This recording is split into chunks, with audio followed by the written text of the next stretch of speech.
It is 10:01 and I will call your meeting to order. Starting with the approval of the agenda. Can I have a mover and a seconder for approval of the agenda? See Councillor Wheeldon and Councillor Butwell. All in favor?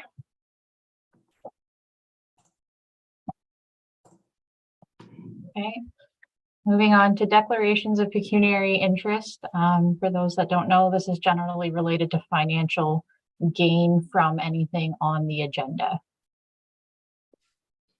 Seeing none.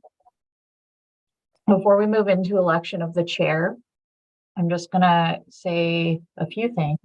I have a message from Mayor Ostrander, who was hoping to be here, but has not been able to attend. So I will read this out loud, and my reading is not as good as his, so please bear with me.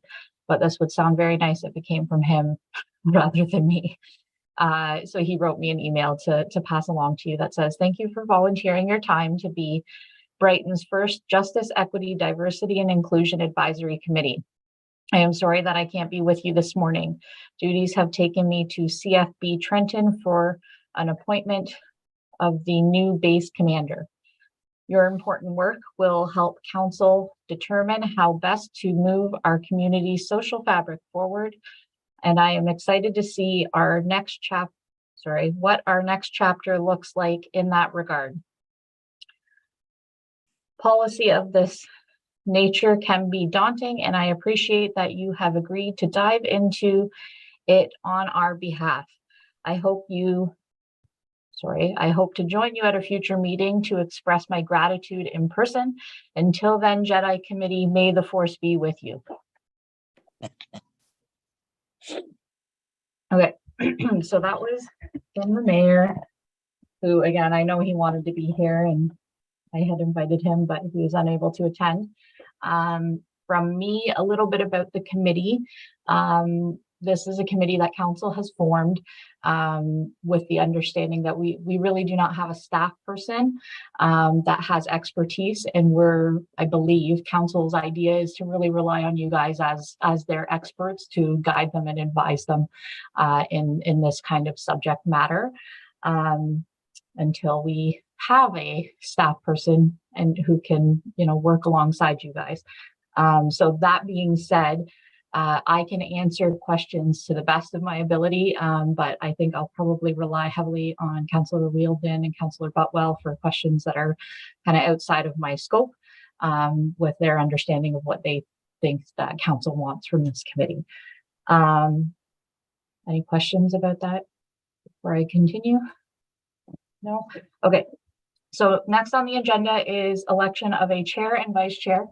I had mentioned in an email with lots of people requesting a Zoom link that when you are chair, you cannot attend by Zoom if we're doing a hybrid meeting with virtual and in person. However, a meeting like this where we are all virtual, you can absolutely chair a meeting, but the procedural bylaw limits your ability to chair a meeting while attending by Zoom and everyone else in person. So if I think it's Amanda who needs to attend by Zoom pretty regularly, it's probably best for Amanda to not be chair if the committee intends to continue meeting in person for the most part. However, if the committee feels that Zoom works best for everyone, then I'm happy to do this virtually each meeting if that's what works best for everybody. But you can let me know that either way. So election of the chair. Anybody want to nominate somebody to be the chair or put their name forward to be the chair for this committee? Once I get through the nominations, you would be taking over running the meeting. Just throw this out there. Do we need to have a conversation first about whether we intend to meet by Zoom moving forward? Does anyone have any preference to meeting in person versus meeting by Zoom? I have a strong preference for in person. Okay. Myself as well. Okay. Myself as well. All right. I apologize everyone for having COVID. Oh, it's No not just problem. you. There, I got lots of requests for in-person. Oh, we lost Anne. Okay, I'll keep an eye on her rejoining. Okay. Yeah, so I'm fine with in-person in general, Jeff, as you know, that attending virtually is not impossible. It doesn't, if you haven't watched any of our committee meetings live streamed or council meetings live streamed, I suggest watching them, and you'll understand why you can't really chair from Zoom. When everybody's in council chambers, you really can't see, you can see everybody kind of overhead. You don't really get to see anybody's faces with the way it's set up. So I would recommend that if there's people who want to attend in person, those are the people who should really be the chairs of the meeting, chair or vice chair, so that we can be sure that we have somebody there to do those responsibilities. Angela, did you have a preference of in-person or Zoom? Yeah, I'm fine with in person or Zoom. Doesn't matter to me. Okay. So yeah. Okay. Okay. Yeah, so in general, I think most people are fine with in person, and it sounds like Amanda will likely attend by Zoom regularly. Sorry, just one moment. Does anybody want to be the chair?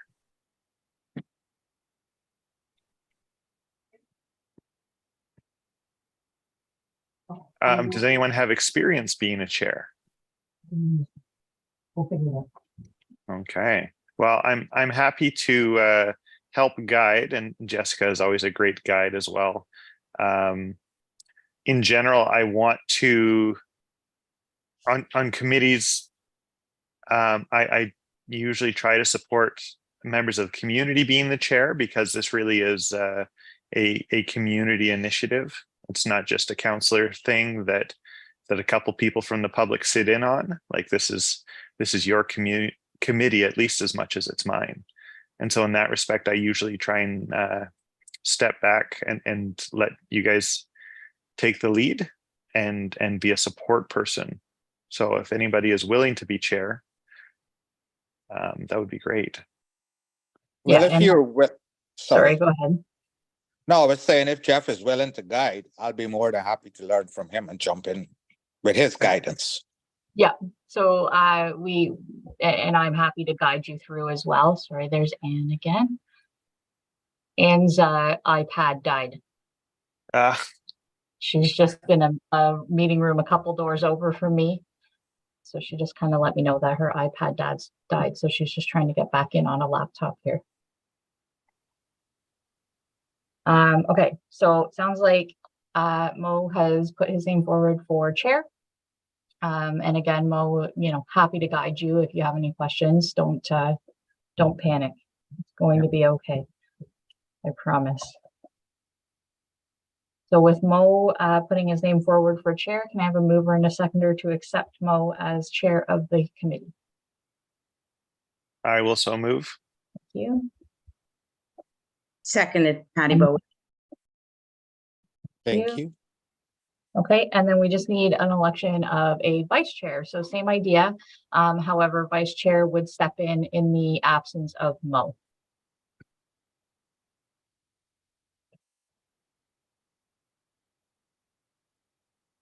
Patty, are you willing to step in? No? No, not at this. I just don't know enough yet. Okay. Next time round, maybe, but I'm on a learning curve. Yeah. Councillor Wheeldon, got your hand up Yeah, I'll volunteer if nobody else is willing. as a vice chair. That's vice chair. So with no other nominations or anybody else putting their name forward, can I have a mover and a seconder for the nomination of Councillor Wheeldon as vice chair? I'll move. Thank you. I second. Thank you. Okay. So with that being said, Mo, generally you would take over here. Are you satisfied to do that? Do you No, have I'll any- let you run it and I'll learn from you guys today. Okay, that's So fine. at least I have an idea how it goes. Yeah, and you have an agenda in front of you? Yes, I do. Excellent. So you can just follow along and just kind of, you'll see that it's very, you just kind of read out the topics, and maybe there might be an introduction to talk about, or you just let the committee speak as they wish. So next on the item is delegations. The delegate today is Yasmyn Belle. She's from the town of Coburg. She's the Accessibility and Equity, Diversity and Inclusion Coordinator at the town of Coburg. So the town of Coburg has a person who is dedicated to this type of work, where we're right now going to utilize you guys as a committee until we can get a little more established in a position. So Yasmyn, I will let you take it away with a huge thank you and appreciation from me for attending to kind of help us kick off our committee in the best way possible. Problem. So good morning, everyone. Like Bess has said, my name is Yasmyn Belle. My pronouns are she, her. And I'm honestly don't have a set like presentation or anything like that today, because I do understand it's your first meeting. It's probably some of your first experiences even being on a committee like this. So I kind of just wanted to have a more of a natural conversation, answer any questions. I do have a bit of like a structure, a bit of like presentation to give on how our plan kind of came to be, and maybe some inspiration on like where to start. But again, at any time, feel free to interrupt with questions. Very easygoing, very open. I would definitely say one of the really big things to remember as an EDI committee is that some of the conversations or some of the things that you might plan might be harder than expected, or might not be as well received, because they're very new concepts for a lot of people, but not to let that discourage you, and to definitely think of your really big visions and see how we can break them down. For someone who, every time we do something, we always imagine someone who has no experience, no education around any of the topics. So we come potentially from places of, more education around EDI initiatives potentially, but you really have to think for our community what we're doing at the baseline level, so then we can grow that cultural competence. So that's what I always remind any of our committees that I work with that have to do with accessibility and EDI. But it's very exciting to see that Brighton has found people who are ready to do the work. And again, in Coburg, it started very similarly. It was community-led, community-driven, and that's when you see roles like myself implemented, and when you see motions being made by council with the support of the community and things like that.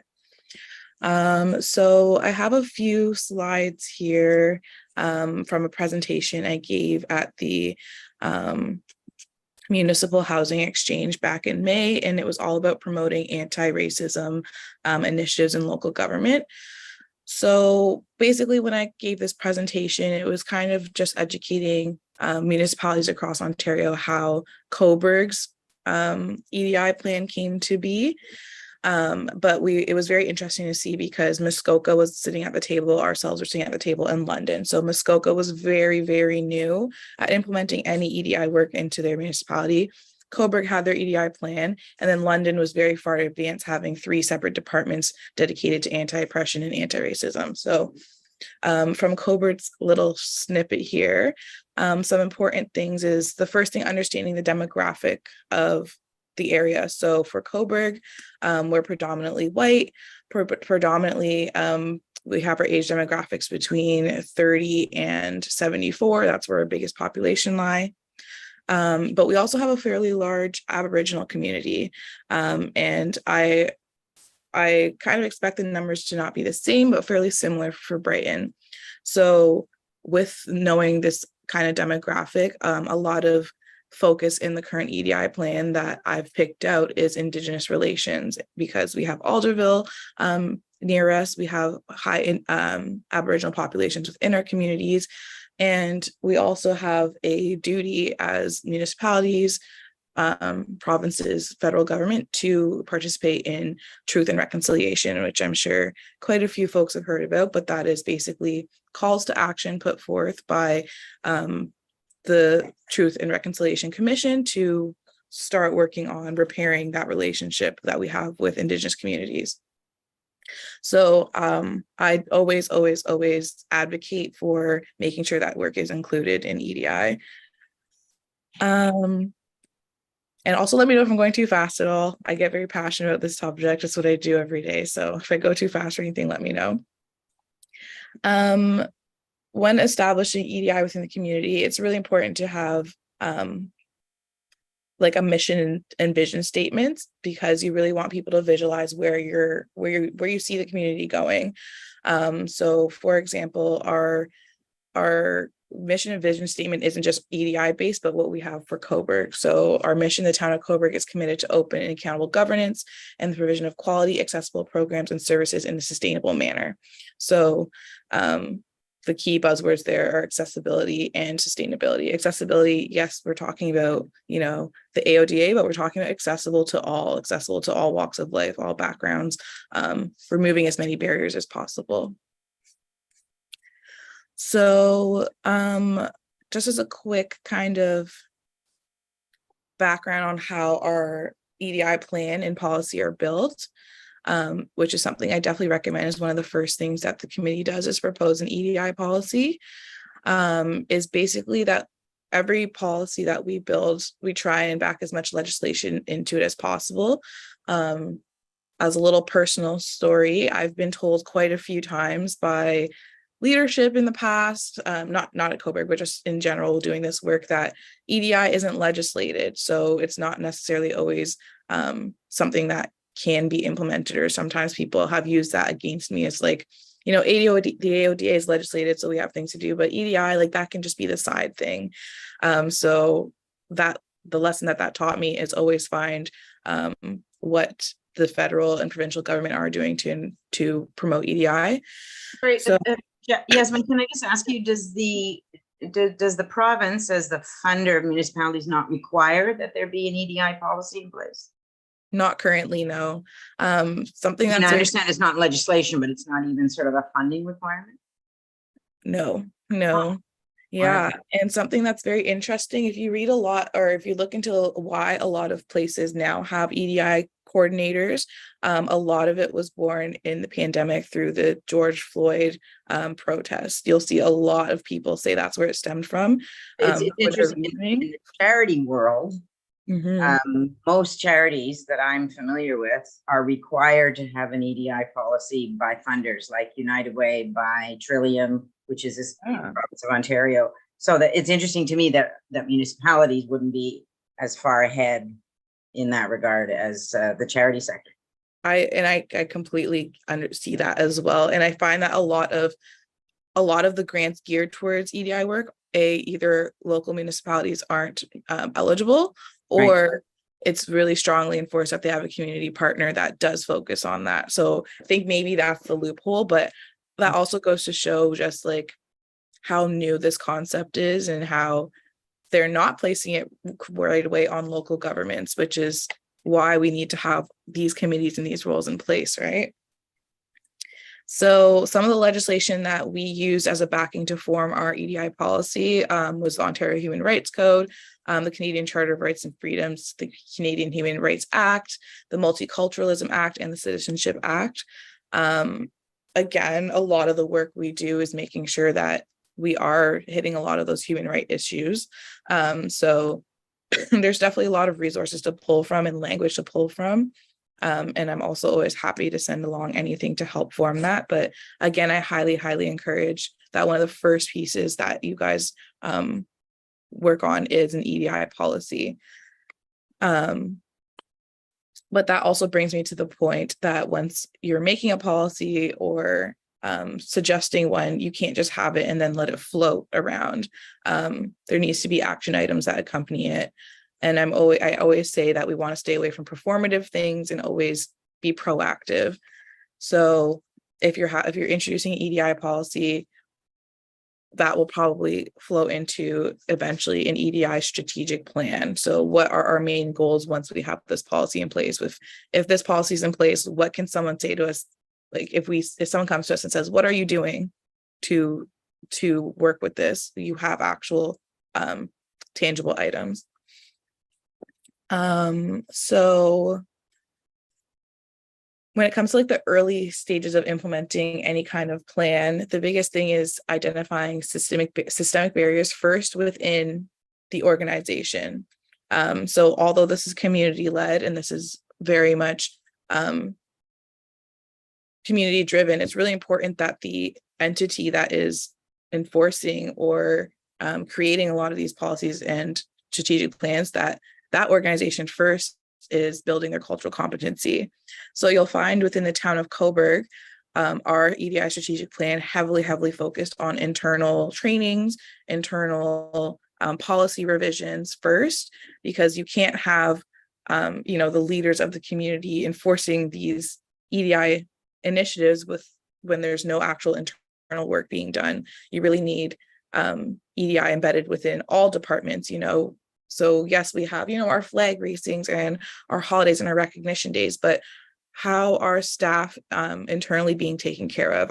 Is the retention rate being worked on not retention rate. Something I always like to go to is HR. So if we have accessible hiring practices and people see themselves represented within these roles, then we're attracting a workforce that wants to embed this work into their own roles. So that's just one example of how EDI is embedded, not just as a secondary, department, but within every department. After you're kind of building that cultural competency with leadership and staff, that's when we can start to trickle out into the community. And that's when we start having recognition events, lunch and learns, having the community engage back with leadership and having that holistic kind of cycle happening. And then the third phase of our plan is when we pass on the torch to community organizations that we've built those meaningful relationships with. So for example, when it comes to our Indigenous relations, first we had internal training. So all of our staff got Indigenous awareness training. The second phase, and I'm really shortening kind of the process, but the second phase was myself and some of council going to Alderville and starting relationships, not necessarily saying, hey, we need this, this, and this from you, but just building that relationship. And then in the third phase, we're working on integrating Indigenous consultation within a lot of our policies, including things like planning. And that's something that's in the near future, hasn't started yet, but that's now where we're moving to phase 3, where we've done the internal work to understand why Indigenous relations are important. We've built those relationships, and now we're passing the torch to quite literally help with consultation pieces. So that's kind of the phase that we're working with, but on the grand scale of things, that's a few years in the making. Does anyone have any questions or anything so far? Awesome. Okay.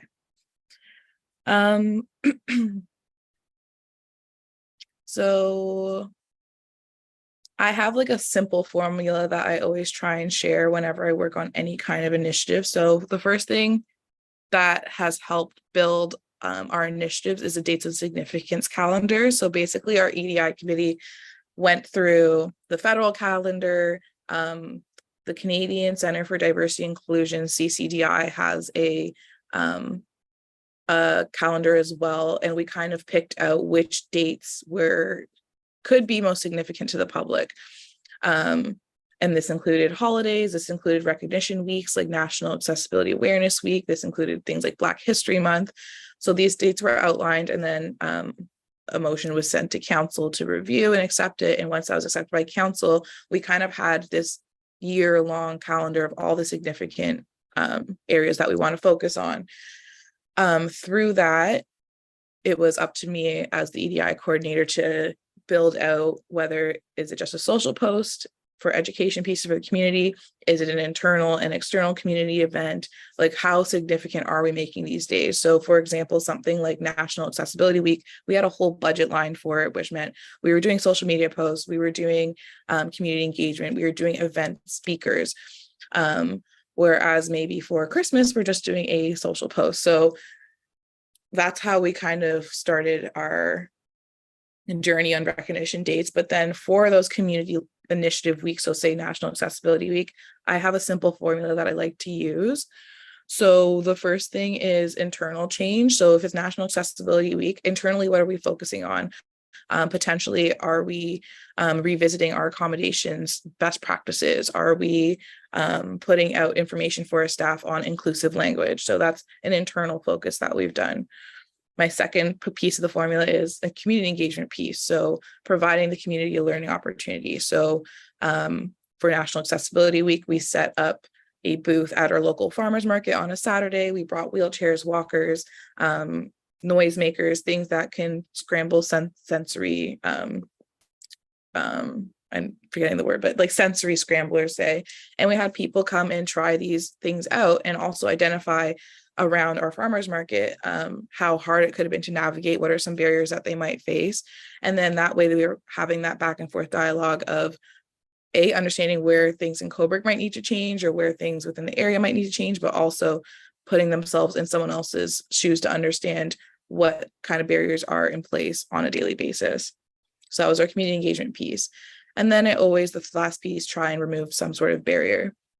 So for National Accessibility Week, we were focusing on putting a motion to council on funding for downtown business area improvements, because that's part of our strategic plan. That's part of a huge barrier that a lot of folks in the area face. So how are we working with our our multi-year accessibility plan, as well as using, the hype of the week to kind of refocus back in on this proactive work that we're doing. So internal change, community engagement, removal of the barrier whenever possible. So that was kind of like my short version of the presentation I gave for starting off on building a lot of these initiatives out in the communities. If you don't have anything in place yet, or if you don't have someone there dedicated to it yet. And again, like I said, I don't have anything to say this is what you need to start doing, but I'm more than happy to kind of take any questions or kind of feel for where this committee feels like they can start. Like, where do you see EDI in your community? Is it currently in your community at all, or is this a brand new concept? Kind of here to help kind of facilitate that conversation, but also help where I can in that. Thank you. You've been really helpful already, just to get a sense of what kind of actions we could be taking, the types of things that we want to be doing. I was just scanning through our terms of reference as you were talking, and a lot of it is there. And so you've helped me to contextualize that in a way a document couldn't quite do. So thank you. No problem. Yasmyn, I have a kind of tactical question. In your travels, and congratulations, you're doing an amazing job and you have an incredible grasp of the topic. It's impressive. Have you encountered any sources of grants? Maybe I should start with a question. Is the municipality funding your position, or are you externally funded by some third-party source? And do you know of any sources for funding for municipalities that might be interested in having a coordinator position like yours, even on a short-term basis? So my role right now is funded by the municipality. However, the role before myself was a year-long contract, or a 1.5-year-long contract for an accessibility coordinator. Mm-hmm. So that accessibility coordinator created the EDI strategic plan, and then the committee, and then pretty much before that committee, before that role is done, the committee proposed to council the permanent role change from accessibility to accessibility and EDI, funded by the municipality. I would have to find out if their role was funded by a grant or not. I know I also work for a separate organization in Durham, where we are a charity as well. Right. So for those positions, those are all grant ran, but because we're not a municipality, I can't answer to that extent. But I'd be more than happy to do some research to see what the previous accessibility coordinator role funding came from. Yeah, I mean, there may have been a fund through the feds on accessibility. Trillium, also municipalities are eligible for Trillium funding. So sometimes a good idea to start with an externally funded position and then Yeah. persuade the municipality this is a worthwhile. Exactly. Or even at that, potentially propose the temporary role so that you can get this groundwork done. Maybe you have a plan out of it, but maybe you have a permanent role out of it. Yeah. But yeah, I'll definitely add that too, because I'll send Jessica some follow-up items so I can add that to kind of the list. Because I also know we get weekly grant kind of updates from the county. So I can also kind of look into that as well. Yeah, that's where I saw the one that I have on the agenda. Yeah. Did you see that one? Yes, I did. And- We've written so many grants this year that I'm almost like more, but I definitely did look into that one. Any plans or thoughts of Coburg? Not yet. I'm honestly still recuperating from Truth and Reconciliation Day and kind of all the stuff that was leading up to that. And there's a lot of accessibility transit issues happening in Coburg right now. So that's my biggest focus. But I did forward it to our grant writer. So that's another piece. We have a grant writer. Sorry, my voice is raspy today.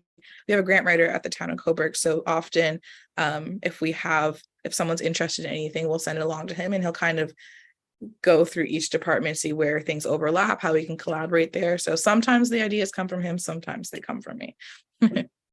I mean, I'm brand new here and I have no right to say this. So Jeff and et cetera, let me know if I'm out of line, but I'm wondering if there may be a possibility at some point for Coburg and Brighton to do something in partnership, since you're so much farther ahead, I think, on this agenda. That's what I was just going to say. Great minds. Yeah. And there's so much similarity and interface between the communities.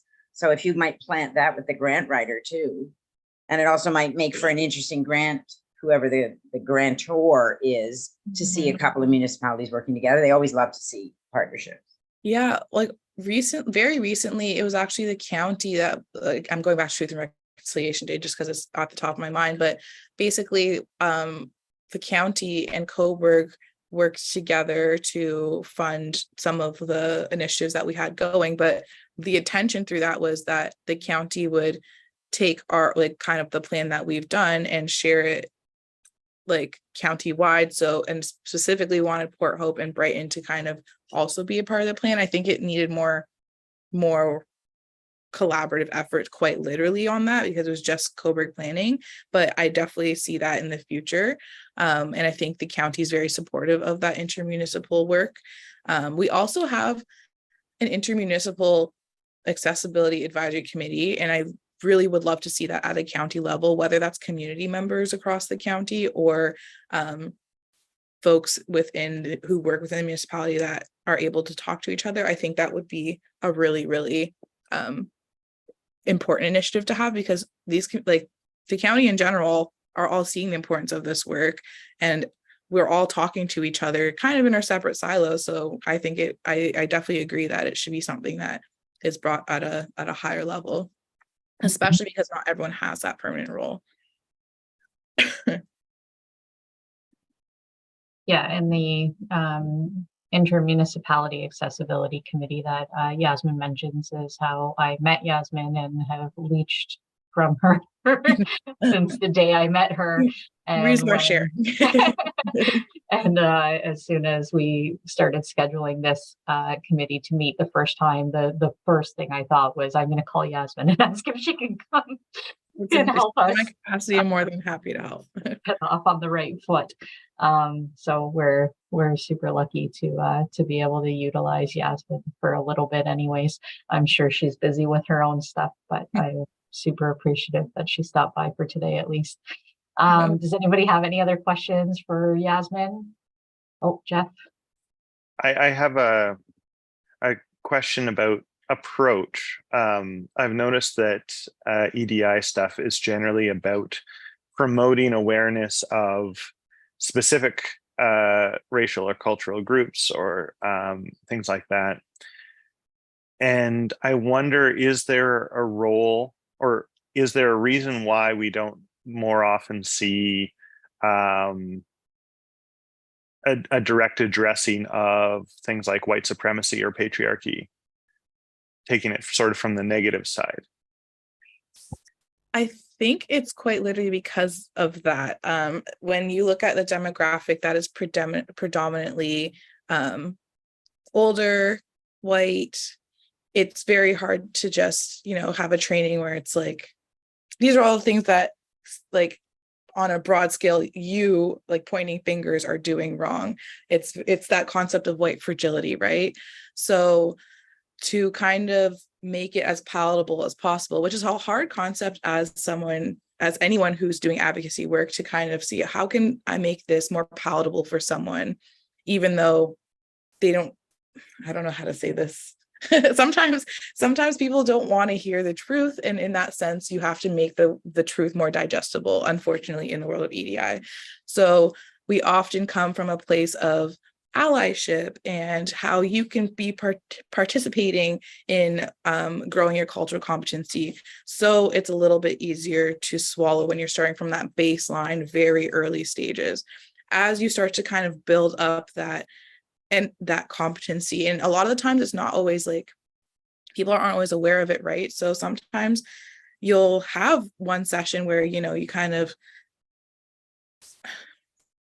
make the ego a little bit more nervous to talk about these things, but then you have someone who's kind of broken out of that after one session, and they're like, you know what, like, I realized that I have been doing these things. How can I engage and how can I be more helpful? So sorry, that was a very confusing way of explaining it, but basically we always try and go for where people can see themselves actively participating at the level that they're at. I always say, become comfortable with being uncomfortable. But with that being said, making sure that myself as a facilitator is creating a safe space, myself as a facilitator is safe. I also have to protect my own health holistically when it comes to delivering some of those harder conversations. So that's why we tend to pick on hot topics that are happening currently, why we tend to focus on allyship and what it looks like to start these conversations. But as we progress, and I've definitely seen it within the town of Cobourg, we've definitely started from awareness to, this is an anti-racism training, you're taking it. And that anti-racism training that we did, both internally and with leadership, was very interesting on both ends.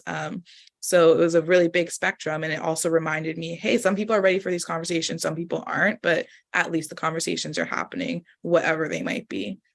It's a really interesting thing to think about, whether you start with the thou shalt not, and where's the zero tolerance for a municipality, right? Zero tolerance for racist behavior of any kind, of anti-Semitic, homophobic.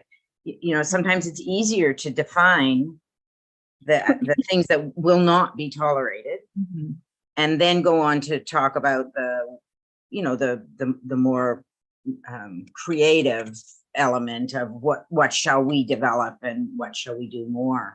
And I think that's something that maybe this committee is going to want to look at is, so for example, in your policy in Cobourg, do you have an anti-racism, anti-sexual harassment, that kind of policy? Is that integrated into your EDI policy, or are they separate policies? How have you approached that? So our EDI policy focuses on all forms of discrimination, kind of similar to it. We're very heavily pulled from Ontario Human Rights Code. So we definitely have, like, this is the zero tolerance aspect of it. And then from there, we're able to build our conversations off of those kinds of items. So back to kind of what you said, that's where we really focus on internal change first. That's why we had a closed session anti-racism training for leadership and council. We also offered it to management and frontline staff, because those are the folks that are facing the community the most. And I wouldn't, like, you technically can't use the word mandatory unless it's legislated, but we made these mandatory. So when we have this policy in place that says there's zero tolerance for this kind of behavior, having the training that people can identify that behavior helps enforce that policy, because now there's no, oh, I didn't know, or I didn't understand this. This is very clear cut behaviors that aren't tolerated within the organization, therefore also not the community. To speak to that. And when you're an employer, you have a stick Yeah. to, you know, so an HR approach to EDI is kind of different than a community approach, where Mhm. you're just trying to capture people's minds a little bit and get them to think Mhm. differently. As an employer, you can actually, in an HR policy, say ABC is not acceptable and is a fireable offense. Exactly. And that's why it's so important internally, and to start with leadership, and to start with making sure that if we're going to have these initiatives and support these initiatives, that those who are saying yes or no to these are very actively engaged in these. And I do notice in Coburg, there's definitely a group of council and leadership that are very, very much supportive of this work and are attending as many things as possible, promoting this work. And that, like, I wouldn't be able to do so as much as I'm doing without that support. But then you also get the pushback as well. So that's why this work is a slippery slope. If I could just piggyback on something that Yasmyn was saying, and I don't know how to put it without being offensive to anybody, which I'm not intending on doing. But an incident happened in the summer with my daughter, she's 18, was at a friend's cottage, bunch of school friends from ENSS, and they started using the N-word. So she was very upset with it because she knew what it meant. So she came up and she told me. So I asked her, who were these friends, which coincidentally does visit my home. So one day they were all here and I asked them, I said, do you guys know what this means? And they were like, no. Do you know where did it come from? Well, I heard my grandparents use it. I heard my parents use it. You know, so it's like a generational thing, just pass it on to the kids. So I was like, no, but they're saying like, nobody ever stopped us in saying these words, or, you know, in the old days, they used to call Italians, excuse me, wops and all these things. So in my opinion, I think we need to start breaking the cycle from the school level, where the kids are like, I could go home and tell my parents that the N-word is wrong. You know, LGBTQ, there's no difference between him, her, or she. So that's what I'm trying to see if we could somehow start it from that level, instead of going to the older generation who might already have it embedded in them that it's right. You break the cycle right there, and hopefully we could achieve where everybody understands everybody. Yeah. On that point, do you have any integration with the school district? Well, it's kind of coincidental you brought that up. It also happened when we just moved to Brighton, approximately, give and take, 5 years ago. And we did approach the headmistress of the school in those days. Sorry, the principal of the school in those days. They promised to look into it, but they actually never did. And it started getting not to the point of physical. So I tried to calm the situation down. So I actually went in and I spoke to the principal in person. And I said, if you don't try to somehow correct it, I'll make an official report to the OPP, which I did. Then they said, unfortunately, they can't do anything from a criminal point of view.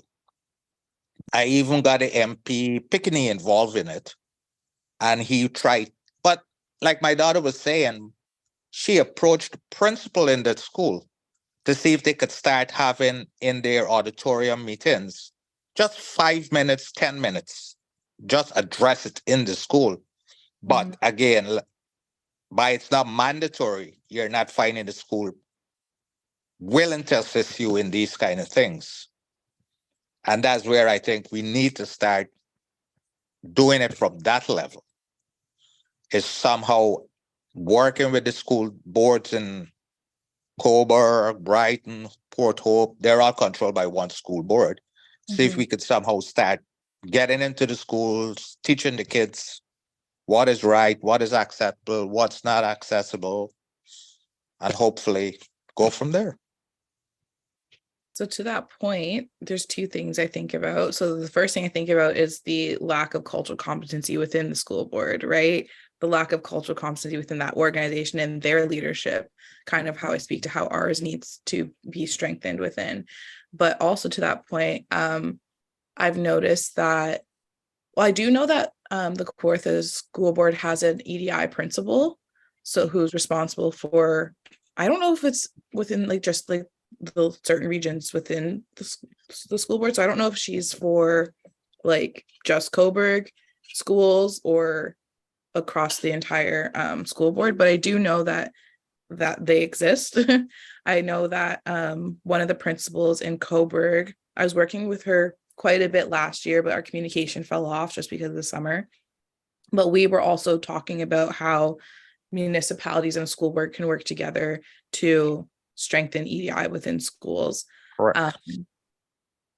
But it is, I would definitely say it's a lot harder to sway the school board in doing a lot of these initiatives because they are not equipped themselves to even know where to start when it comes to training.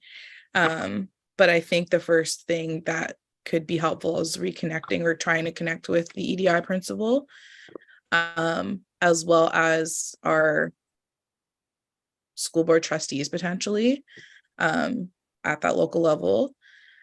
But that's definitely somewhere where right now I feel like Coburg is struggling a little bit, is that youth engagement piece, and being more involved within the school board, but it's definitely something that's within our strategic plan to work on. Right, what do you mean by an EDI principal? At first I thought you were talking about a principal, like, you know, a moral principal, but you're talking about a person, a principal. Yeah. Who works for the board, and so sort of your job, but for the board. Yes. So there's clearly some interest and commitment there. Definitely, there definitely is. And we also were looking at our EDI committee isn't in place right now, but when we did have it in place, we were looking to have a specific position for a teacher or a principal, like a school position, because a lot of teachers aren't Coburg residents. There are a lot of teachers that want to, or principals that want to work on EDI work. So being able to kind of have like a amendment to who can join as long as they're part of the school board. So that's something to potentially look at as well for this committee in the future.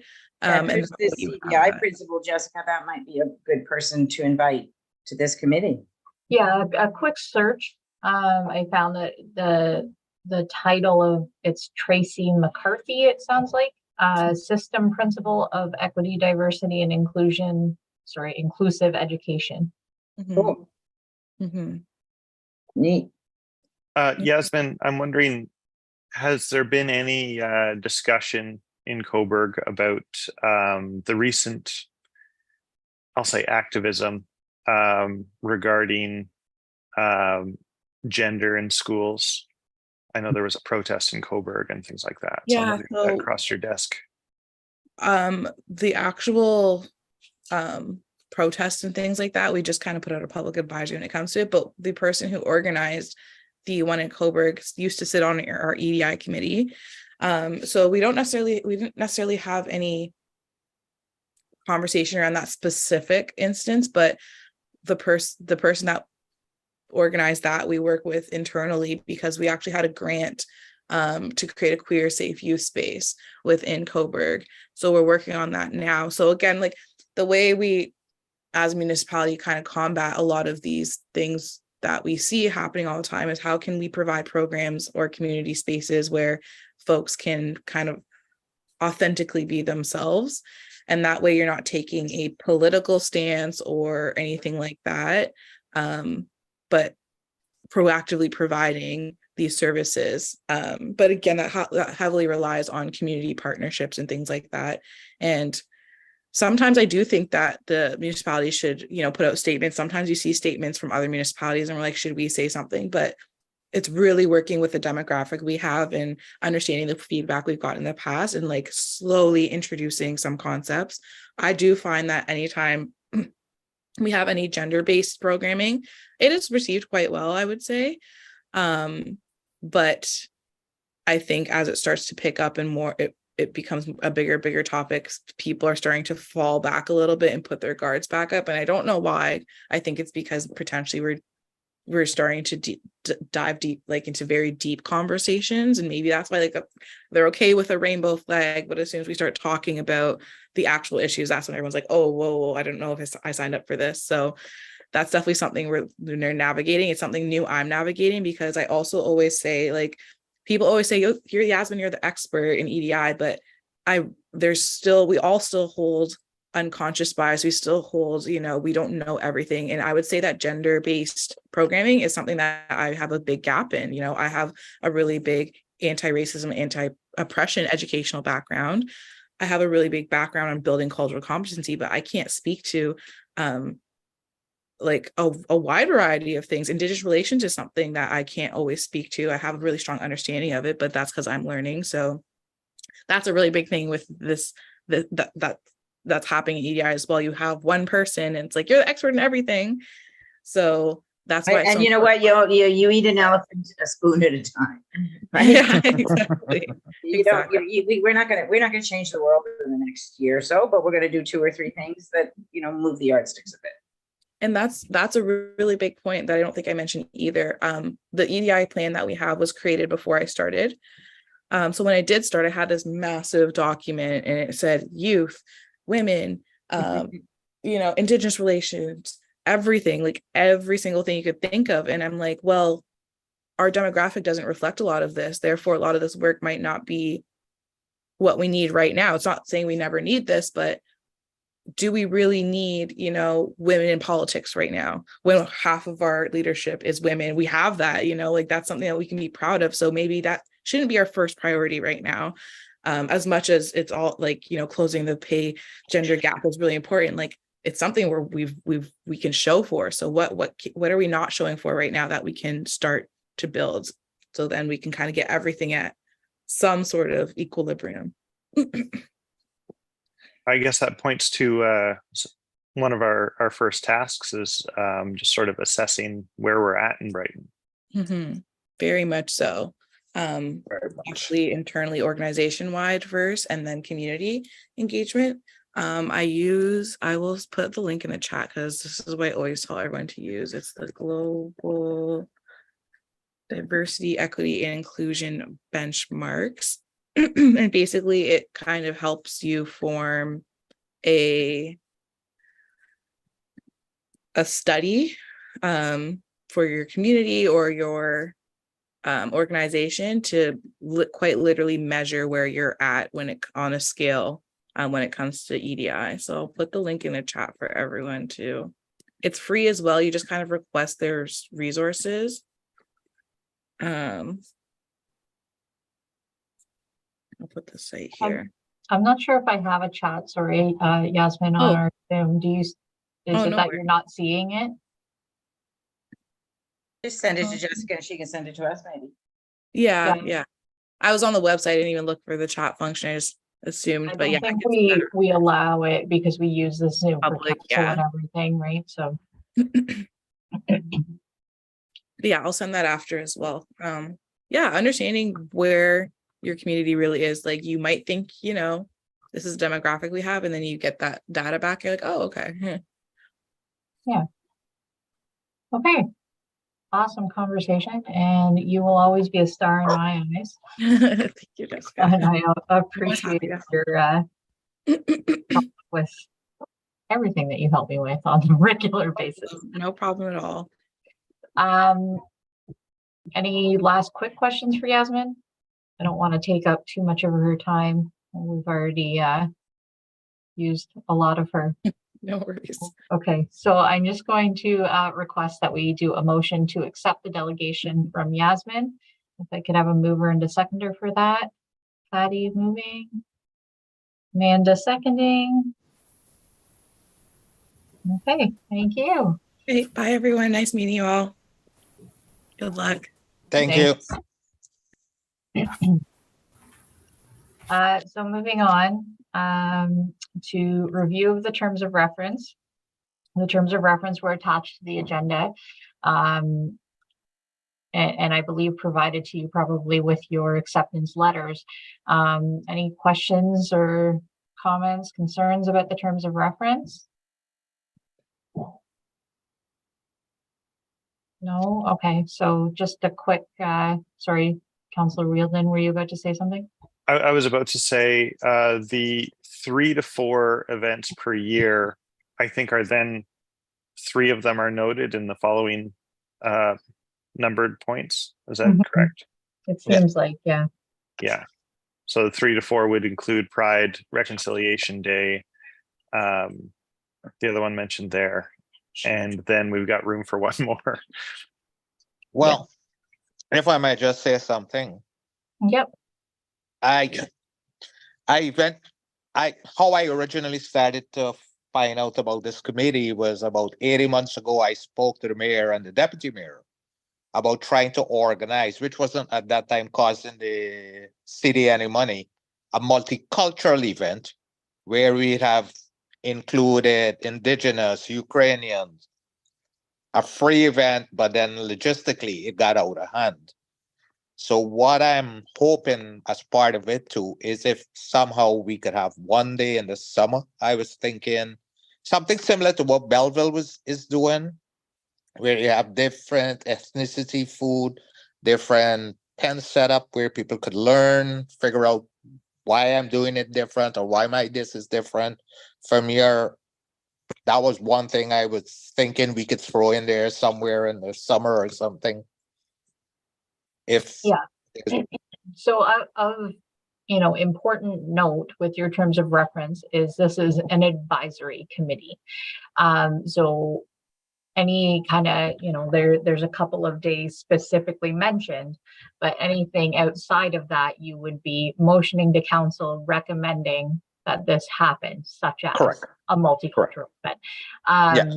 And almost everything you're doing as a committee is, when it comes to policies, let's say an EDI policy like Yasmyn recommended, you're going to recommend that happen, and council then would take that recommendation and do with it what they Correct. will. Your role in general is to guide and help council and bring to their attention things that they should be looking at if they're not already looking at them, or looking at them again if they kind of pass over it, and such stuff like that. So yeah, it's, it, as much as it says 3 to 4 times a year for community events, if the committee, comes up with these other days that should be recognized, then you just recommend to council that there be more than 3 to 4 days that we're celebrating. So Jessica, I will say that the terms of reference don't make that as clear as you just have, and that's a very helpful distinction, because the terms of reference use the language of host. It says encourage, but host events, develop activities. Rather than with a more focus on advise on community events, blah, blah, blah. So yeah, I mean, I'm not sure you need to rewrite it, but I find that a very helpful distinction that you've just given us. Yeah, so I think that the hope, and Councillor Wheeldon, correct me if I'm wrong, I think that the hope of the that council has for the committee is, yes, advising on things they need help with, such as policies and bylaws, etc., but also hosting, a information session if there's, or I've made note, Yasmyn had mentioned the dates of significance calendar, recommending those types of dates to council as, here are the dates that we feel should be recognized from, an EDI standpoint, and let council, do with that what information, what they will. It's sometimes a difficult distinction, and I found this on every citizen advisory committee I've been part of, between advising what the municipality should do and then volunteering to do it. Right. Realistically, that's what happens is we say to council, yeah, council, Brighton should have this thing. And then council says, sure, who's going to do it? And then as residents of Brighton, we volunteer is typically how it happens. But that the distinction between the advisory committee on one hand and a working committee on the other is that the working committee is there. For example, the Apple Fest committee, they are explicitly there to do that work.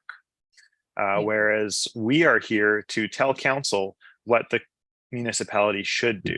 Right. It's policy oriented. Yeah, exactly. Yeah. And then again, like I had mentioned, we don't have I say we don't have a Yasmyn, is but we don't have a person in that position to really drive this work. It May well be one of our first pieces of advice to it council. could be, yeah. Get a Yasmyn. It was very positive to hear from Yasmyn when I spoke to her on the phone that that's how her position came to be. It started with a committee. And the committee, you know, after doing some work, recommended that a position be formed. So, you know, I was a little hesitant about forming this committee without a person, because I knew it was going to kind of fall on me. And so I do the accessibility coordinating for Brighton. That's part of my job. But they kind of get grouped together, right? Like in Yasmyn's position, the accessibility EDI gets grouped together. So I was like, I am not educated enough to be able to be this person. Please don't group me in with it. Because in my mind, if we're going to do this, we want to do it right. And I will screw it up because I don't know what I'm doing. You know, as much as I feel like I'm an accepting person, that means very little. Yeah, so it was encouraging to hear that that's how Coburg started, is here with a committee very similar. And then we ended up they ended up with a coordinator role. So yeah, it may very well be something that you guys talk about and eventually recommend to council after some meetings or some work is kind of pushed ahead or suggested. Yeah, it's really an awkward role of a committee where you're advisory, but they're also requesting that you take on the task of doing some events to raise awareness and information sessions. However that looks for the committee is, yeah. Can I jump in just quick? Yeah, go ahead. Sorry, and I don't know if you can see me. On my end, my camera shows it's off. We can't see you. Okay, it says it's on, but nothing's showing up but a gray screen for me. Same. I know that Councillor Wilden proposed last year through budget deliberations about the sustainability officer. And I heard that Yasmyn kind of blended the sustainability element in with this type of work as well towards the beginning of her presentation. And I'm wondering if that, just to Patty's comment that perhaps we might be looking at making those recommendations, there already is a tiny bit of an inroad and some budget money put aside for other work that may overlap with this at some point, or maybe could be blended into a larger position. Who knows? I don't know if anyone else follows the rest of council and committee work who's on this committee, but we've had similar type discussions with another group as well. Yeah, that's crossed my mind as well but it's kind of an awkward run, right? Where like sustainability really falls under planning. And if we're, not that we have to follow what Coburg's doing, but Yasmyn with her role is under the clerk's department. Mm-hmm. So it's one of those kind of awkward, but that would be a question for your CAO. Yeah, so, and I think one thing that gets missed quite often with sustainability is people think of, environmental sustainability, when it's not always our physical assets. It's what makes our community a community and what brings people to our community, and how we want to ensure that all the wonderful, beautiful, diverse things about our community continue to grow and strengthen and take root, good, strong roots. So if we look at sustainability strictly from, let's make sure we don't cut down trees and that we softscape enough versus hardscape, that's a very kind of siloed view of it. It can encompass a lot of what we are hoping to be able to accomplish on this committee. So I'll just leave it at that. You can make the point that EDI is infrastructure in a sense, right? Sorry, it is it's part of infrastructure. can In be. what sense you referring to, Patty? Well, I mean, so I'm sort of building on what Anne is saying in that certainly in the not-for-profit world, we're seeing sustainability now more related to the ability of an organization to keep doing what it's doing, meeting its mission. So if it's feeding the homeless, or if it's, I mean, it may be in the environmental area, or it may be in the healthcare field about, you know, a well baby program. So a lot of organizations now are saying, are being asked to explain, how is your work sustainable? Meaning, how can it last longer, not just be a flash in the pan, not just project after project, right? Yeah. Not just little, you know, going in and talking once to the principal and in the school versus getting something Continuous. class, so is sustainable. So it's Correct. we're developing a different understanding of that language. Yeah. Just to respond to that, the Environmental Sustainability Advisory Committee that we currently have started out as a more general sustainability advisory working committee. And it was deemed that the topic or the mandate was too broad. And so they've narrowed it down to just environmental sustainability. But initially we were tasked with all three pillars of sustainability, including environmental, economic, and social. And so social sustainability is definitely a place where EDI could live. It also could live under HR, which is kind of a freestanding department in our municipality. Yeah, I've had a chat when this committee was discussed. My first, when thinking of, generally our committees have a staff liaison, or like a person who has education background experience in the topic. And, you know, again, that we just don't have a person with experience or education or background in this topic. My first thought was Jennifer and HR, and Jennifer has made it clear to me that they really, she understands why people connect it, but they don't connect. Like she really can't get involved in this kind of stuff. There's definitely practices that she follows, obviously, as an HR person, but when it comes to committees and stuff like that, it really doesn't connect with HR. That was my first call. I will say that when the Environmental Sustainability Advisory Committee got started earlier this year, the first things that we did were recommend that the municipality hire a full-time person, and they did not. And to then undertake sort of a policy review and say, okay, well, what is our existing policies? When we recommended they hire a person to champion the issue of sustainability, there was discussion about, well, should we get in a consultant rather than hire somebody, things like that. Generally, I think that people sometimes see a committee like this as a stand-in for a staff position until we can get a staff position.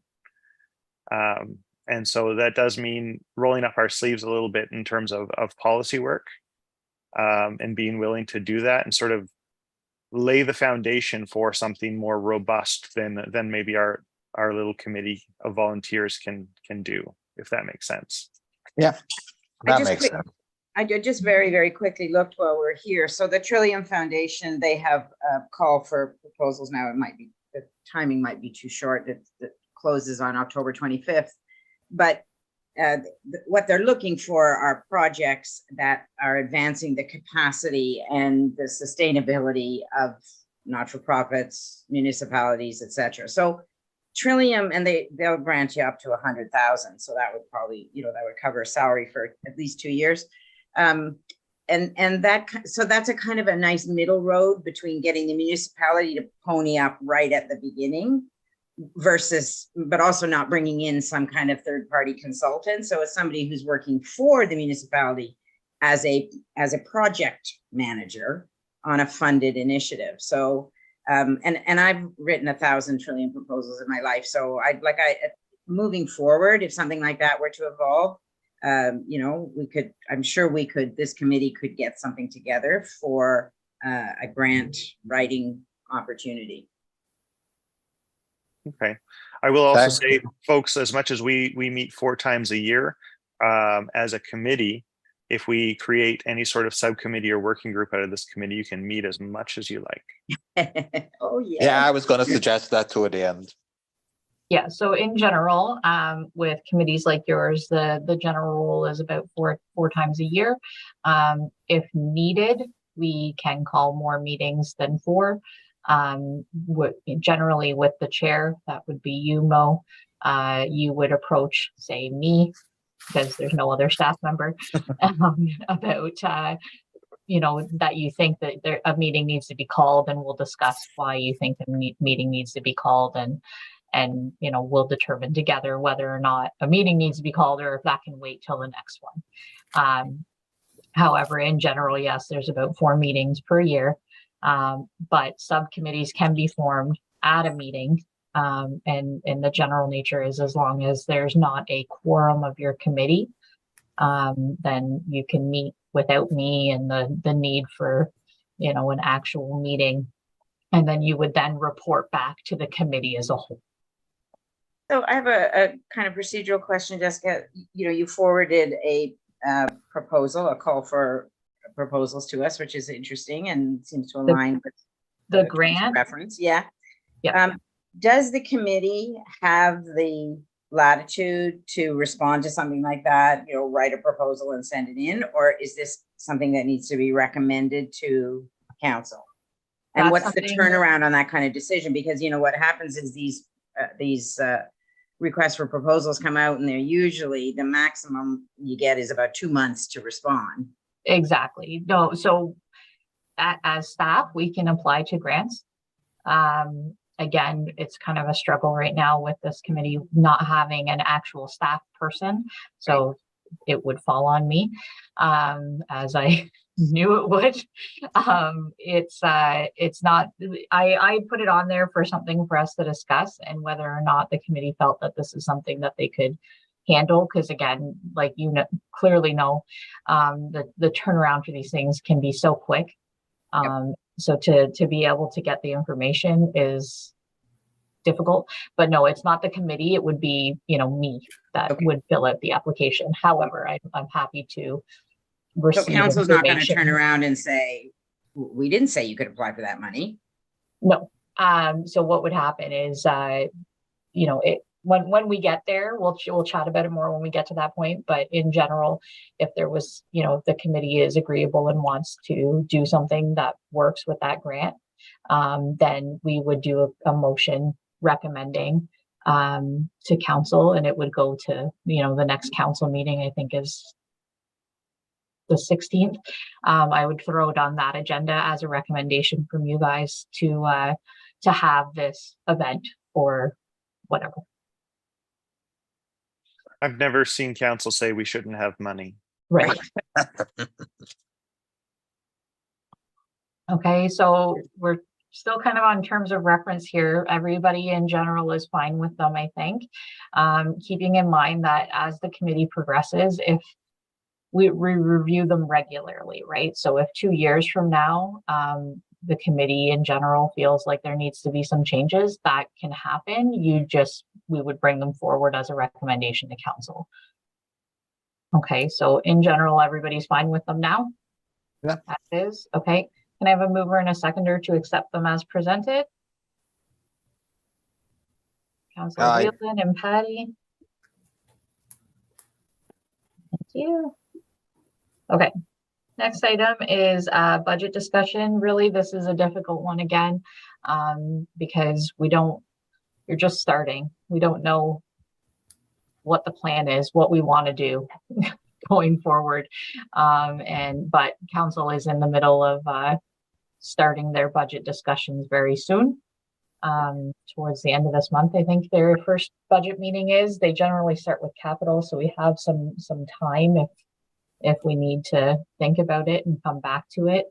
But there's kind of some set things that are budgeted, like honorariums and stuff like that. But if you wanted to do events or training, anything like that, that's where we would make a request from council for a certain amount of budget.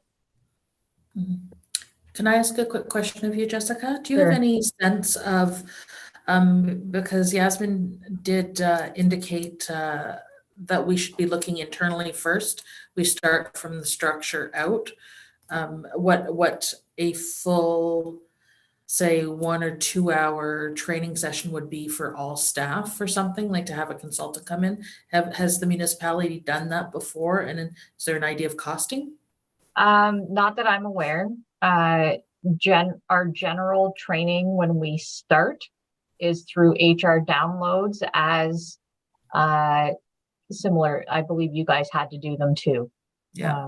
Yeah. Okay. Yeah. So there's HR downloads that we have to do. Honestly, it's been, a couple, 2.5 years-ish. I don't remember there anything being very EDI heavy. No. I remember. I was even thinking if there was an updated module or something that could be put out to staff with a 30-day time frame to complete, or. Yeah, I would have to check with Jennifer. I don't know how this HR downloads. I just get the link and I go, okay, and I do the modules. But I would have to check with Jennifer to see. Right now, are they interactive? Are they the kind of demo? Yeah, where you have to. They're interactive. You watch a video. There's some kind of things that you like practice tests kind of thing, and then there's a quiz at the end overall, and you have to complete them as part of your, starting your employment here. It'd be interesting to check with Yasmyn if there's some of those that are already done on EDI issues. Yeah, so my first thing would be I'll check with our HR manager who kind of handles all the training when people start and the regular training that has to happen throughout, and see if there is something available that we can A, tack on for new people, and B, blast out to current staff, because again, I don't remember doing anything that had anything to do with EDI personally. And for all I know, that's changed since she started a year ago. Maybe she's herself tacked that on. It would be a conversation I'd have to have with her, in all forms, whether it's happening or hasn't happening or can it happen. And then I would have to. How many staff are there at the municipality? That's a good question. It depends, because it's difficult because we have volunteer firefighters, right? No, I'm thinking more administrative staff. But I don't know, 50? Yeah, I think that's somewhere around the 50 mark. Yeah. And I certainly didn't recommend a module as a replacement for valuable interactive, but just as almost like an annual refresher. Yeah. But having come from a government authority previously, the in-person education sessions were always far more impactful than watching a video for a mandatory 1.25 hours. So I'm kind of wondering if we might consider moving forward as we think about a line item for the budget, maybe exploring or reaching out to our own networks to see if there might be a facilitator that could offer like 3 half-day sessions, and include lunch for the staff, Right. Not that I'm in favor of the whole lunch thing, but when you throw food at people, they tend to be less grumpy about having to sit through something, right? So that's offer why a little I bit order of dinner for you guys when you have 4 o'clock meetings. Yeah, kind of like that. Like we come a in little happy. less grumpy. Yeah, so coffee and donuts or something, and do it in 3 2-hour blocks through the day to reduce the cost of the facilitator, but have it so that it becomes mandatory for all staff to attend as part of our initiative, but then also look at finding a module that has to be completed on an annual basis as a refresher, because I know that just offering training once and leaving it does not constitute due diligence when it comes to if things were to ever go to litigation, that kind of thing, right? Yeah. So again, I'll chat with Jennifer about the HR downloads thing, and would just bring an update to the committee about what's going on with that, and then whether that's a recommendation to council that possibly start happening yearly as a refresher. Councillor Belle, well, when it comes to staff training that you're suggesting, like bringing in a consultant, that wouldn't fall under this committee's budget. That would be a HR. line item under probably HR as a staff training. So would Okay, it be so can I- earmarked? Sorry, go ahead. No, I was gonna say, would it be earmarked for this type of training? And therefore, I believe Jennifer's budget just has staff training. So if you're specifically looking for a very specific line item of this type of training, I would recommend that you talk to your fellow counselors and bring that up at budget time. all right, thank you. So from a process for this committee point of view, and this is a little bit what I do. I mean, I ran charities for a really long time, and now I run a little organization that links high-level volunteers to charities who need help and guidance. So this process stuff is kind of what I live and breathe these days. So I was struck by Yasmyn's outline of how they approach it. It seems to make sense to me for what this committee would do, which is first we would have a vision and a mission statement for, you know, a Brighton where all are equal, something, you know, nifty and short, and then a strategic plan, which would have 3 or 4 overarching objectives, you know, raise awareness, whatever. So that should sit on one page, vision, mission, 3 to 4 objectives. Then we have a plan, an operational plan. And that's where we start talking about get HR to bring in a consultant. I think we need the frame of the vision and mission and the strategic direction and plan of this that we see on this agenda item or this issue of EDI before getting too operational, because then we can prioritize. And again, I was very struck, and I think it makes sense, this idea of we can't do it all at once. Brighton can't just suddenly adopt an EDI approach that would be equivalent to, say, you know, the Federal Ministry of Health. It's just the scale isn't there. So an operational plan then would be where you would prioritize but the strategic plan can be big. Like it can be a big view of what strategically where we think things should be 5 years from now. And then the operational plan is, so this year, what are we going to do to get there? I agree with Patty there. Makes a lot of sense. Start small and move up. So we need a meeting to do the brainstorming on what's the vision, what's the mission, and what would the 3 or 4 big strategies be. And then everything falls out after that. Yeah, so in general, I would say this is something that you would form a subcommittee for. And let's call it any creative names, Councillor Wielden. Strategic planning. I was going to say strategic planning. As soon as you're talking about mission, vision, values, frameworks, strategic plan. Yeah. Okay. So strategic plan subcommittee. The size of your committee is 6 people. The max you can have on this subcommittee would be 3. So I have a question. Is it possible to have an activity that all are invited to, no fewer than 3? Do you know what I mean? Or you have this, to, if okay. you're all, yeah, anything more than 3 constitutes a meeting. So you do it as a subcommittee, and then the subcommittee brings it back to the larger group. To the larger committee and reports as to. Okay. Yeah. I should also say that we don't get paid for subcommittee meetings. Right. Oh, I wasn't thinking I was getting paid for any of this. That's okay. And I believe as well that Councillor Wielden and I cannot be on the same subcommittee. Is that not true as well, Jessica, that there can't be a majority of councillors on the subcommittee? Yeah, in general, I find that usually just one council member sits on a subcommittee. Well, the work comes back to the main committee anyway, so everybody gets a kick at the can, right? Well, I'm happy to help with the process of developing the mission, vision, and strategic plan for review by the committee. I think it would take, you know, it's probably 1 or 2 couple of hour get-togethers over coffee just to brainstorm, because we don't want to, a subcommittee doesn't want to overly invest in saying it has to be this, because you want the full committee to feel like, okay, we'll own this. Let's start with this, and and adopt what we like and change what we don't. So, but I'm happy to do that initial work if that's helpful. Is anybody else interested in that kind of work? I could very easily slide into that. I can as well, but I have the logistic issue until December. I missed a portion of the meeting, Amanda. Are you working in an office somewhere or?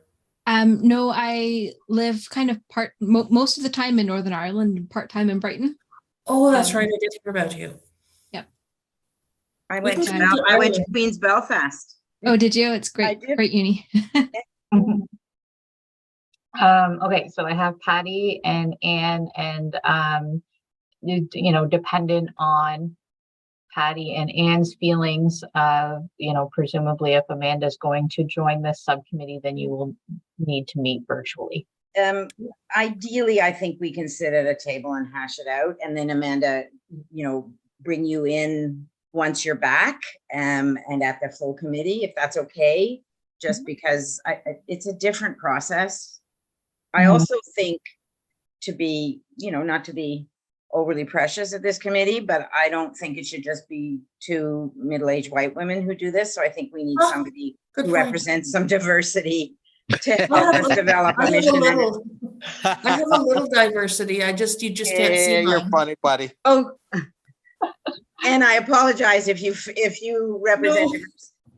No, it was actually, I kind of giggle at it because I think that so many of us have interesting little tidbits about ourselves that we may not even become aware of. And I've For sure. discovered You're some, absolutely so. right. And yeah, it's to some degree it's optics, but it's kind of like what Mo said, which is, you know, when my kids went to high school, when I went to high school, I didn't know what it was like to be a Black kid in the high school. Yeah. And even though I'm a smart person, it's not the same as walking in those shoes. So I would really like to have the inclusion of somebody who's had an experience of, you know, representing diversity. Yeah. Okay, Patty, I'll jump with you. Okay. There you go. It was you or Angela. So we have a subcommittee with Patty, Ann, and Mo, and I just need a motion from the committee to accept that as a subcommittee. Preferably from people not on the committee. Amanda and Jeff. Okay, excellent. So what I'm going to do is I'm going to include that as a motion under terms of reference, because it doesn't really fit under the budget discussion. Going back to the budget discussion. Just one quick question before you go forward. Is Annie's going to be with me and Patty on that committee, or Jeff? Yeah. Anne. Okay. Okay. Thank you. Yep. So back to the budget discussion. In general, I would think that let's just get some numbers in there, because I don't want you guys, because council is going to be chatting about this soon. So I want to make sure that you guys have some numbers in there, possibly maybe for training or conferences that maybe the committee members want to attend. I find that in general, most committees have 1,500 to 2,000 for conference and training if they want to do that. And then I think that you should probably have a line item for just events or information pieces. And again, just a number in there so that you have something to get your ball rolling. And then again, if ever needed, we're always welcome to approach council and say, this is our idea. This is how much our idea is going to cost. Please give us the money. Yeah. I'd like to make a recommendation. Sorry? I'm not sure if you can hear me. Yeah. You can. I'd like to make just a recommendation as a jumping point. Sure. I start to roll $7,500. For events in general or as a whole? I was going to say as a whole. Okay. It gives us some place to start from, gives us a healthy enough budget that we could put a down payment on something or some preliminary funds out if we had a plan. Right. And it encompasses enough money to include your $1,500. Yeah. So did you want to do say 6,000 for an event and $1,500 for training and conferences? I'd like to do more, but I figure that 75 total is going to be more palatable than the number I was going to suggest. 10,000. The rest of council. 10,000. Again, it's just, all it is a request to council at this point, so. Does anybody have any other thoughts? Anyone Okay. want to go higher? It's early also, again, You because we agree. don't know what it is we want to do. So it's putting in a marker, which makes sense. So I'm happy with that. With the 7,500 total. So Yeah. 1,500 for training or conferences, and then 6,000 for possible events, right? I mean, if I'm council, I'm going to say, what kind of events are you thinking of? And we don't know yet. And they understand that. Okay. And your two council representatives who are here That's- can speak to that when that time comes, okay? Yeah, we do have 3 specific observances in our terms of reference. That's So right. worst case scenario, we'll say it's for Pride and Reconciliation Day. Yep. Right. I would say, yeah, I feel like we're going to need a lot of training. Excuse And me. I agree with Jeff too. So I don't know if we need more in total or just more for training out of that 7,500. I would Like, suggest perhaps more in training. If you look at their 6 good folks on this committee, and that's less than, $300 each. And Yeah. if you were to actually have to drive somewhere or pay a Yeah. day fee of $149, you've eaten it all up. yeah, keep in mind, Anne, that even if it was EDI related, you and Councillor Wheeldon wouldn't use the training money in this budget, Oh, okay. right? You would use your council money. You as council have your own budget. Okay, so that's purely for training for This is people on purely this committee. for, yeah, because anything Okay. you guys do falls under council regardless of the topic. Okay. That's I good was to just know. thinking, I thought training would be not just for us, but training for staff, training for, maybe community training sessions. So training under the committee's budget will be strictly for committee members, with the exception of you and Councillor Butwell, because Okay. council has its own training line item. Budget. Okay. So it would be for our 4 community members of this committee to attend training or conferences. And any staff training would fall under probably HR budget or each individual department's budget. Awesome. Right. I retract my All statement. of that fun training I do comes under the clerk's department. Okay. 1,500 should be enough if we could bring somebody in to do a training rather than sending people out. Right. Yeah. And again, at this point, I'm just trying to get you guys on the budget. Yeah. Because you're a brand new committee and we're starting at a super awkward time and whatnot. I'm just trying to get you guys on there. And if come, budget passes next year, early next year, and if come, March, there's this really great conference, we can always ask. For more. Yeah. Yeah. Okay, so are we satisfied with 1,500 and 6,000 Yes. for now? Okay, For now. just have a motion to recommend that budget as discussed to council. I have Mo Aye. and Patty. Excellent. Next item for discussion is the grant. So this grant came across my email not too long ago, and I just thought I would throw it on here for you guys to discuss. Again, it's, as with all grants, it's always a fairly quick turnaround. Just need to remind myself of the timeline. Hold on. Excuse me for one quick second. Yep.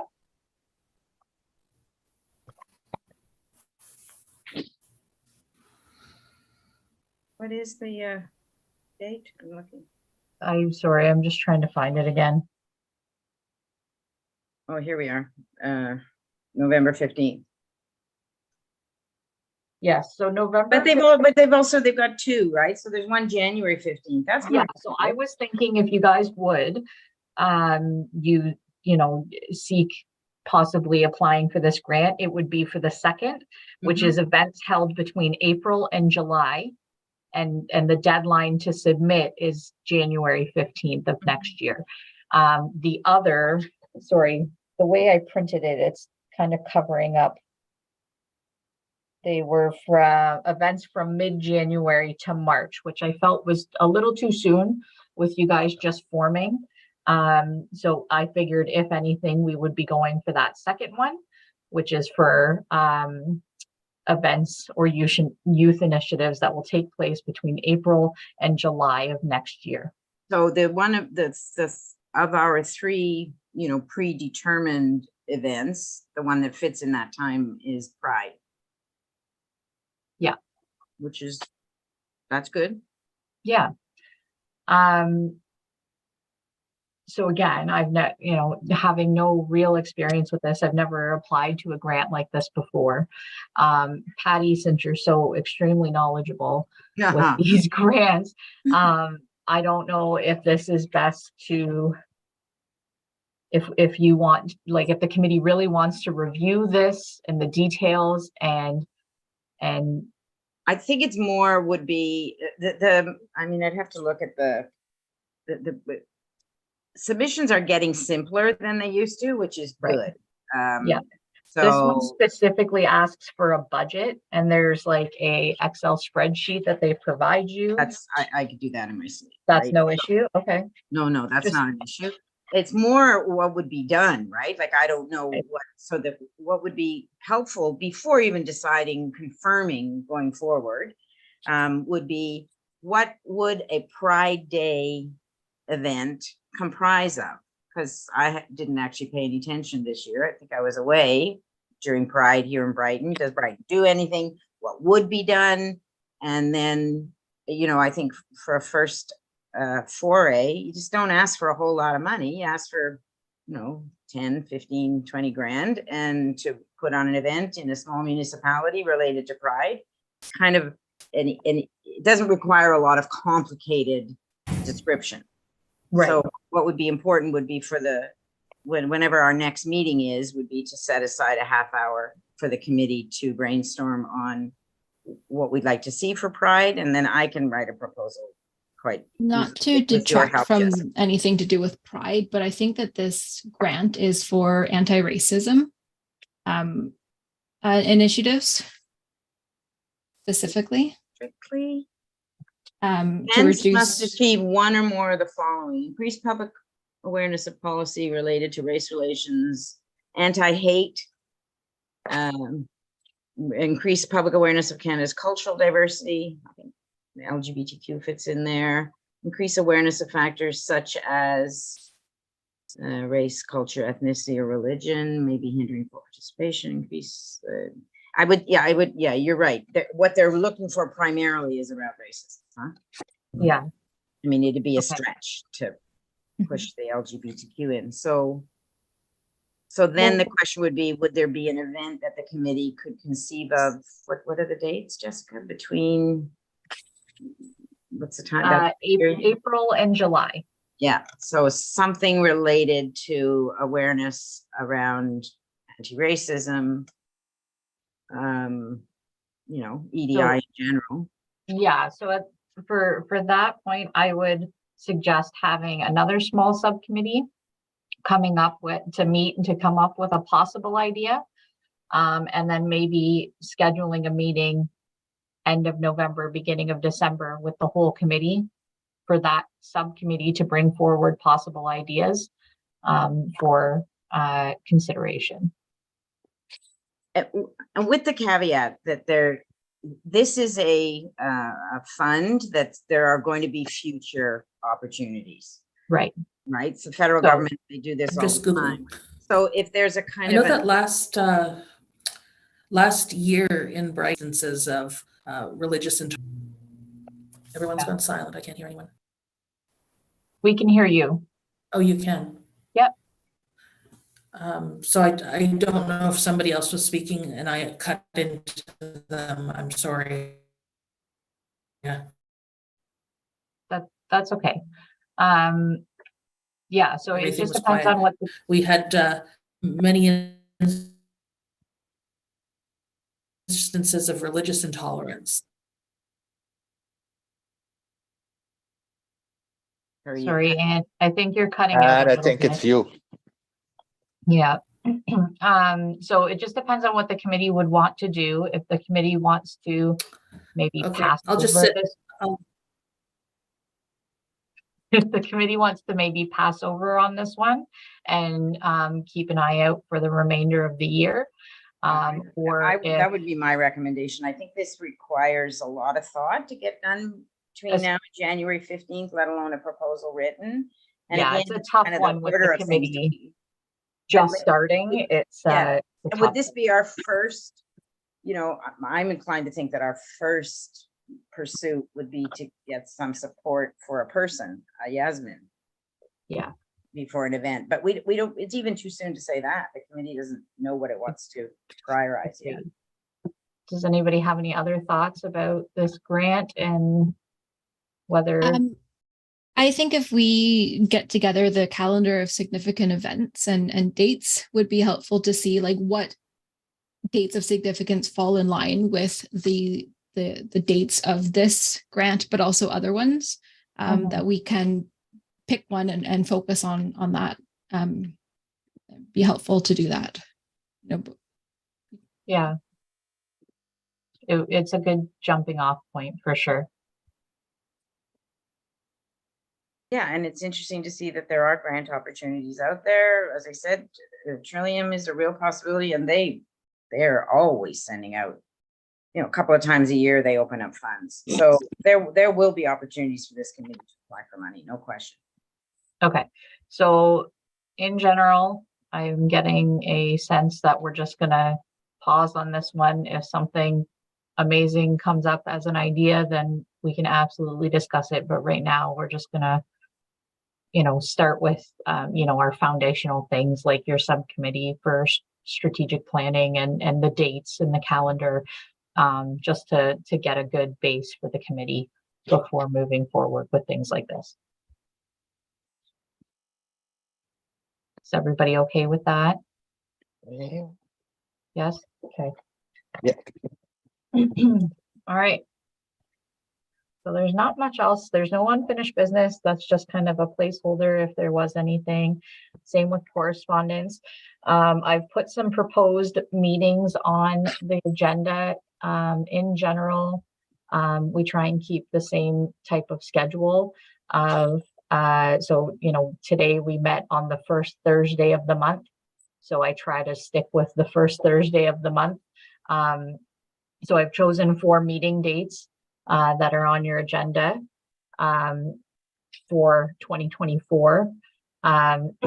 If there is a feeling that the committee wants to meet prior to February 1st, that can absolutely happen as well. And then you'll notice I try and skip over summer because we sometimes struggle to get committees together over the summer. But again, these are just suggestions. And if we need to move them or, call another meeting, then that's fine as well. Is there any current issues with the possible or proposed dates for next year?